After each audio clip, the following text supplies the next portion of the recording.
7 bold ways to love your life more, even when everything's falling apart. You ever have one of those moments where it feels like the universe is personally picking on you? I remember sitting in my car on a rainy Tuesday afternoon. My bank account had just dipped into the negatives. My phone buzzed with a message. "We regret to inform you." It was the 4th job rejection this week. The rain smeared across my windshield like a cruel metaphor. Then, as if fate itself had a sense of slapstick, the engine light blinked on, and my car refused to start. I slammed my head against the steering wheel and just laughed. Not out of joy, out of surrender, out of that strange kind of delirium when life stops throwing punches and starts using a baseball bat. And in that moment, a question hit me harder than anything else. How do you love your life when it feels like it's being dismantled piece by piece? This video isn't about positive thinking. It's not about manifesting sunshine or slapping on a fake smile. This is about real-life stoicism. The kind forged in fire. The kind that doesn't deny pain, but masters it. Because what if I told you that even as everything is falling apart, you can find 7 bold, almost rebellious ways to love your life more than ever before? That's what we're diving into today. Not theory, not fluff, but ancient wisdom, tested in the chaos of real life. So here's what's about to happen.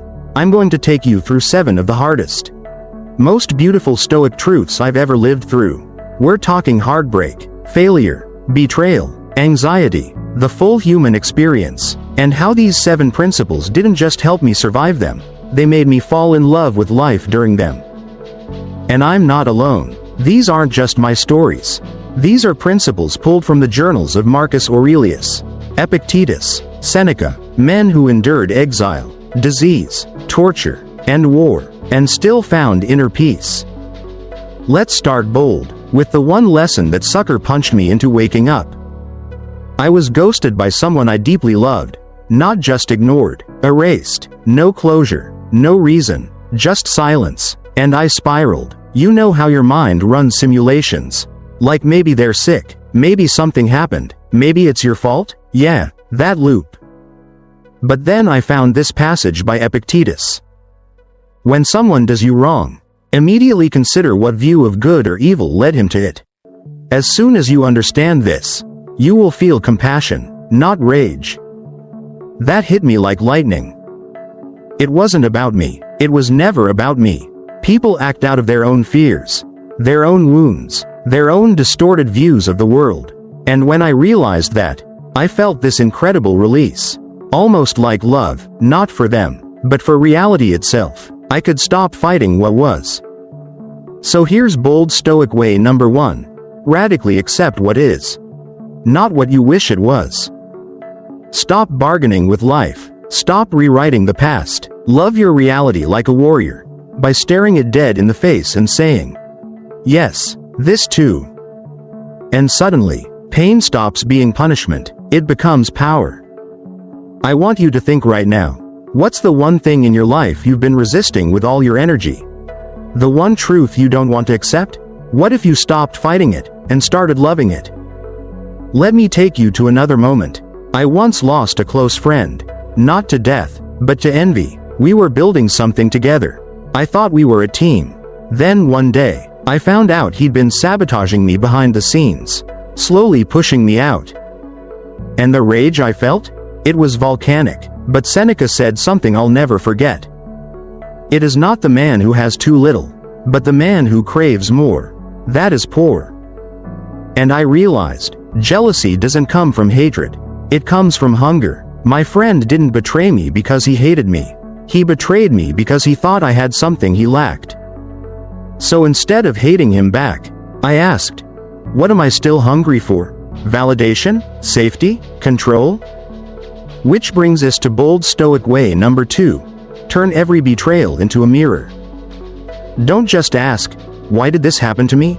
Ask, what is this showing me about my own attachments? The Stoics weren't invincible. They were invulnerable because they turned every enemy into a teacher.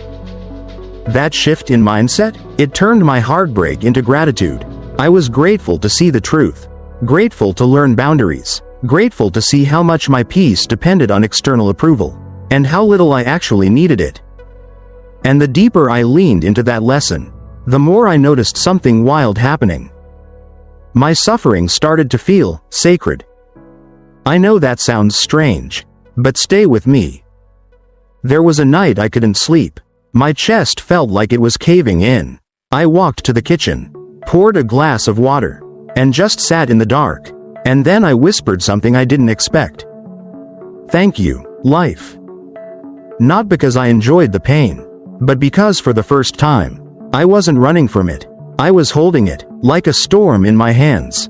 And in that silence, I felt something deeper than happiness. I felt aliveness. Which brings us to bold Stoic way number 3. Stop chasing happiness. Start embracing aliveness. Happiness comes and goes. It's a mood. But aliveness? That's forever. And you feel it most not when everything's perfect, but when everything's real. When was the last time you sat with your pain without numbing it? No distractions, no solutions, just being there, fully, with all of it. You'll start to notice something. Beneath the chaos is clarity. Beneath the hurt is heat. Raw, creative, world-shaking energy. Pain, when embraced, becomes purpose. At this point, I need to take you into something that might be the most life-changing Stoic truth I've ever stumbled into. It started with one quote, one line that Marcus Aurelius wrote during a plague, when Rome was collapsing and his people were dying. You have power over your mind, not outside events. Realize this, and you will find strength. This is not a metaphor. It's a call to arms. Because when everything falls apart, and I mean everything, there is still one thing no one, and I mean no one, can take from you. Your response. You can lose the job. You can get dumped. You can be broke, exhausted, sick, overwhelmed, and yet, still choose your response. And in that space, you become free. That night in the dark kitchen, when I thanked life for the pain, that wasn't surrender. That was rebellion. That was me taking back the only power that ever mattered. So let me ask you right now. What is something outside of your control that you've been letting control you? And what would it look like if you just let it go? Not passively, but with the power of someone who knows what they can control, and refuses to waste one more second fighting what they can't. This is how Stoicism saved my life, not by changing my circumstances, but by changing who I was inside of them. And that brings us to the moment that changed everything. The turning point, the true Stoic revelation. It was the day I realized that resilience is a practice, not a personality. You're not born with Stoic strength. You build it, day by day, choice by choice, just like a muscle. And that realization lit a fire in me. It meant that even in my worst moments, I was training. Every heartbreak, a representative. Every failure, a weight lifted. Every betrayal, a test of form. And suddenly, loving life wasn't about what it gave me. It was about who I was becoming through it. That's bold Stoic way number 4. Turn every crisis into a training ground. Life isn't happening to you. It's happening for your evolution. But only if you choose to see it that way. And trust me, I know that's hard to do when everything's crashing around you. But the Stoics didn't write from ivory towers. They wrote from battlefields, exile camps, and deathbeds, and still, they found peace. Still, they found strength. Still, they found a way to love life deeper than most of us ever imagine. And so can you. But we're just getting started. Because the next 3 bold Stoic ways? They're going to challenge everything you think you know about love, loss, control, and freedom. And they begin with one question that will shake you to your core. Why are you still waiting for life to get better before you start loving it? The shocking truth about control, and why letting go might be the boldest way to love your life. Let's rewind to that haunting question again. Why are you still waiting for life to get better before you start loving it? Let that sink in for a second, because most of us are stuck in a silent contract with the universe that goes something like this. When things calm down, when I have more money, when I find the right person, when I get out of this mess. Then I'll be happy. Then I'll finally breathe. Then I'll love my life. But here's the Stoic truth that flipped my world upside down. Life doesn't owe you peace. And that's exactly what makes peace so powerful. The only peace worth having is the kind you create, right in the middle of the storm. And that brings us to bold Stoic way number 5. Give up control to gain power.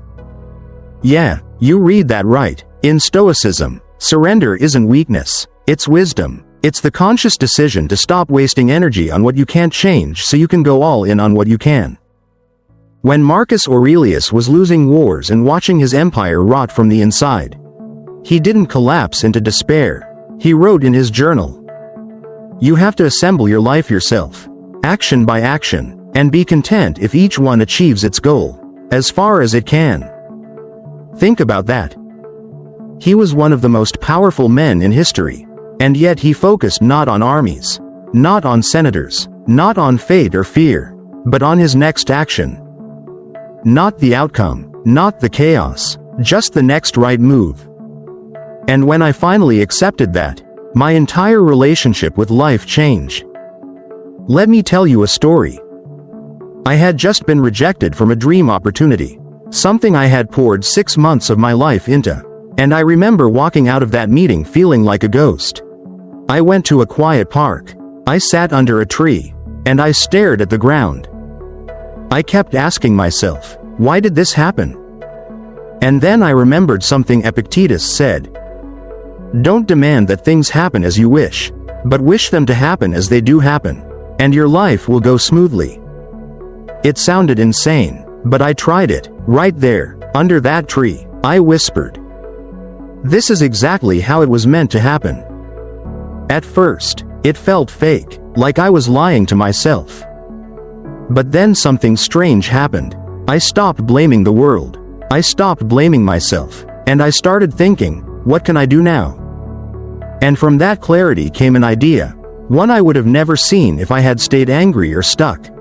That idea became a new path, a path I never would have walked if I had gotten what I thought I wanted.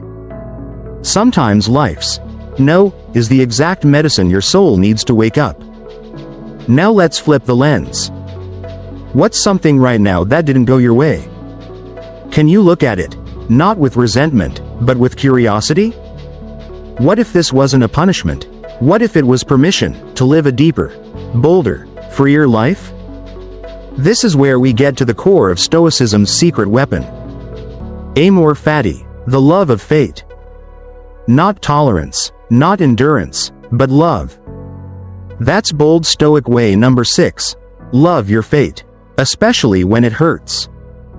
Because the truth is, we don't fall apart because life breaks us. We fall apart because we resist the breaking. But what if the breaking is what makes us? Picture this. A pot shattered on the floor. Useless, right? Not in Japan. There's an art called kintsugi, where broken pottery is mended with gold, not to hide the cracks, but to highlight them, to celebrate them. What if your wounds were golden seams? What if everything that's falling apart is just your soul being reassembled into something stronger, wiser, more beautiful? Because let me tell you something wild.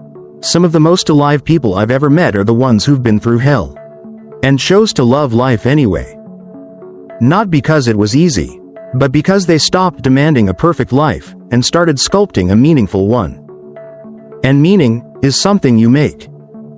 Let me ask you something personal. What's the hardest thing you've ever gone through? What if that moment, that exact moment, was your greatest teacher? Not in hindsight, not 10 years later, but right now. Can you meet your pain with the fierce tenderness of someone who knows, this isn't the end. This is the edge of transformation. Because when you choose to love your life in that place, the place where everything feels broken, something miraculous happens. You stop needing life to be fair. You stop begging for closure. You stop fearing uncertainty. And you start walking forward with your head high, heart open, and soul on fire. Let me share one more story. It was the middle of winter. I had just moved to a new city, chasing what I thought would be a new beginning. And instead, everything collapsed. The job fell through, my apartment flooded, my car got towed, and one night, with no money and no plan, I found myself sleeping on the floor of a stranger's living room. I laid there, staring at the ceiling, cold and scared and angry. And then, I remembered a line from Viktor Frankl, who survived the Holocaust and built a life of meaning from ashes. He wrote, "When we are no longer able to change a situation, we are challenged to change ourselves." And that night, I made a vow. I vowed to stop running. I vowed to stop waiting. I vowed to stop needing life to get better before I gave it my love. Because here's the truth. You don't get to choose the chaos, but you do get to choose your character. And when you start choosing love, not as a feeling, but as a way of being, you begin to experience something deeper than comfort. You experience freedom. The kind of freedom that says, I may have nothing, I may be heartbroken, I may be in pieces, but I am still here, and I will walk through this fire with grace. That's the spirit of Stoicism. That's the unshakable strength no one can take from you. And now, we're ready for the final bold Stoic way.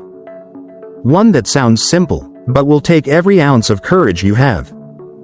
It's the one thing that makes all the others possible. Bold Stoic way number 7. Choose love over bitterness. Every single time. Because here's the trap. When life hurts, we harden, we build walls, we trust less, we love less, we try to protect ourselves from pain by shrinking our hearts. But the Stoics knew, that's the real death. Seneca said, "Wherever there is a human being, there is an opportunity for kindness. Kindness isn't weakness, forgiveness isn't surrender, love isn't naivety. They are acts of rebellion in a world that wants to make you cold. So when someone betrays you, choose love. When life disappoints you, choose love. When the storm won't end, choose love. Not because it's easy, but because you are powerful enough to do so. And in that choice, you'll find something no tragedy can take from you. The deep, unbreakable joy of someone who loves their life, not because it's perfect, but because they finally see it clearly. Because they finally see themselves clearly. Let me leave you with a question that might change your life. What would your life feel like if you stopped waiting for it to be perfect and started loving it exactly as it is, right now? Sit with that. Because in the final segment, we're diving into the most powerful transformation Stoicism offers. You'll learn the one shift that can turn lifelong suffering into lifelong strength. You'll discover how to awaken joy even in grief. And you'll uncover the Stoic secret to becoming someone who radiates peace, even when the world's on fire. This next part? It's where everything comes together. How loving your life as it is right now unlocks the greatest peace you'll ever know. If you're still here, it means something deep inside you is ready. Ready to stop waiting. Ready to stop surviving. Ready to start living, boldly, courageously, and fully, even when everything feels like it's falling apart. Let me take you to the final piece of this Stoic journey. And I promise you, it's the one that changes everything. It started for me in a graveyard. I was visiting a friend who passed away far too young. The kind of soul who lit up rooms, laughed with their whole chest, made you feel seen, and now, gone, just like that. I remember sitting on the cold bench, staring at his name carved into stone, thinking, what am I doing with my life? I don't mean that in the cliché sense. I mean, what am I actually doing with the gift of this life? Why was I wasting so much of it waiting for the right moment to love it? I realized something right there that hit me harder than anything Stoic I'd read before. The only moment guaranteed to love your life is the one you're in. Not tomorrow, not after you heal, not when things make sense. This moment, right now, this breath. Marcus Aurelius used to write to himself, "You could leave life right now, Let that determine what you do and say and think. Memento mori. Remember, you will die. And before you click away thinking that's morbid, understand this. The Stoics didn't meditate on death to be depressed. They did it to come alive. Because when you remember how fragile life is, you start to treat every second as sacred. And that's the final revelation. Loving your life isn't about what's happening to you. It's about how awake you are to what's already here. That's why the Stoic path is so powerful. It doesn't take pain away. It turns it into presence. Let me show you how. I want you to think back to your most painful memory, the moment that shattered you. Now I want you to imagine sitting next to that version of yourself. Not judging them, not fixing them, just being there. Now ask them one question. What did you learn that made you stronger? Because if you're really honest, somewhere in that rubble is a seed. A seed of empathy, a seed of wisdom, a seed of fire. That seed? It's your true self, the one that couldn't be broken. That's the part of you Stoicism trains. The part that doesn't panic when the storm hits. The part that doesn't flinch when people leave. The part that doesn't collapse when the world says, no. The part that says, I am still here, and I will love this life. Not despite its mess, but because of it. Do you see it now? Loving your life when everything's falling apart is the ultimate act of rebellion. It says, you can take my plans. You can take my comfort. You can take my illusions. But you will never take my ability to choose meaning. And that's where Stoicism stops being philosophy and becomes power. Let's bring this full circle. You came here looking for a way to love your life more. Even when it's falling apart. Even when everything hurts. Even when the answers never come. And now you know. 1. You can radically accept what is, and stop being a prisoner to what isn't. 2. You can turn every betrayal, failure, and loss into a mirror, one that shows you what still needs to heal. 3. You can stop chasing happiness like a drug, and start embracing aliveness like a warrior. 4. You can treat every breakdown like a training ground, and build resilience from the inside out. 5. You can surrender the illusion of control and step into the real power of presence. 6. You can learn to love your fate, even when it hurts, because everything you go through is carving you into someone unshakable. 7. And above all, you can choose love over bitterness, again and again and again, until it becomes your new default. That's the path. It's not easy, it's not glamorous, but it's real. And that's what makes it so beautiful. So now, I leave you with this final challenge.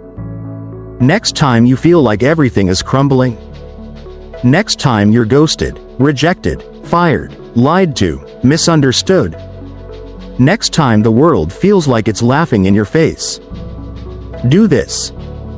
Pause, breathe, remember. Remember who you really are. Not the you that's afraid, not the you that's lost. The you who chooses to love anyway. The you who chooses peace over panic. The you who chooses to turn pain into purpose. And in that moment, you're free. You're not just surviving anymore. You're not waiting for life to begin. You're living it, fiercely, boldly, deeply. Right here, right now. This is your life. Not the one you planned. Not the one they promised. But the one you own.